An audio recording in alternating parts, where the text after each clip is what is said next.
Kevin De ব্রুইনার চলে যাওয়ার পর পেপ গার্দিওলার কাছে রদ্রি এখন বড় ভরসার নাম। কারণ দলটার অন্যতম তারকা আর্লিং হালান্ডের কাছে বল বানিয়ে দেওয়ার জন্য রদ্রি যে বেস্ট অপশন।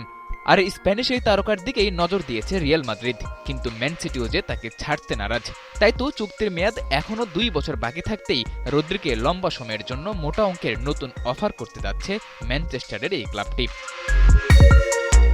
ক্লাব বিশ্বকাপে পিএসজির কাছে ৪-০ গোলে বিধ্বস্ত হওয়ার পর রিয়ালের মাঝমাঠের দুর্বলতা হয়ে উঠেছে স্পষ্ট। সমস্যার সমাধানে গেল সপ্তাহে তারা ম্যান সিটির রদ্রির প্রতি ইন্টারেস্ট দেখাতে শুরু করে।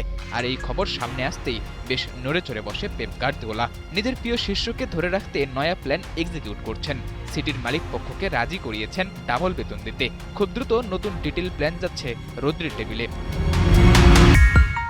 ম্যানচেস্টার সিটিতে প্রতি সিজনে রদ্রির বর্তমান আয় প্রায় ১১ মিলিয়ন ইউরো, আর চুক্তি আছে ২০২৭ সাল পর্যন্ত।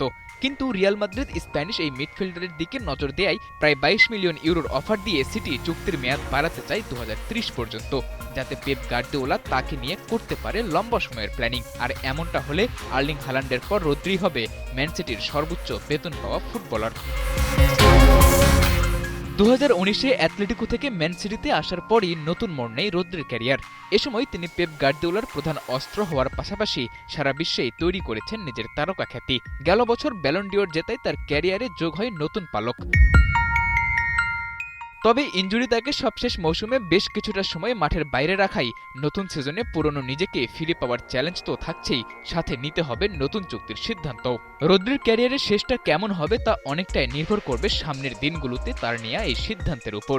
সিটির দেয়া ডাবল বেতনের অফার মেনে নিয়ে লম্বা সময়ের জন্য এই ইতিহাদে বাধা পড়বেন, নাকি ইংল্যান্ড ছেড়ে আপন করে নেবেন রিয়াল মাদ্রিদের স্প্যানিশ ফুটবল লিগাসি।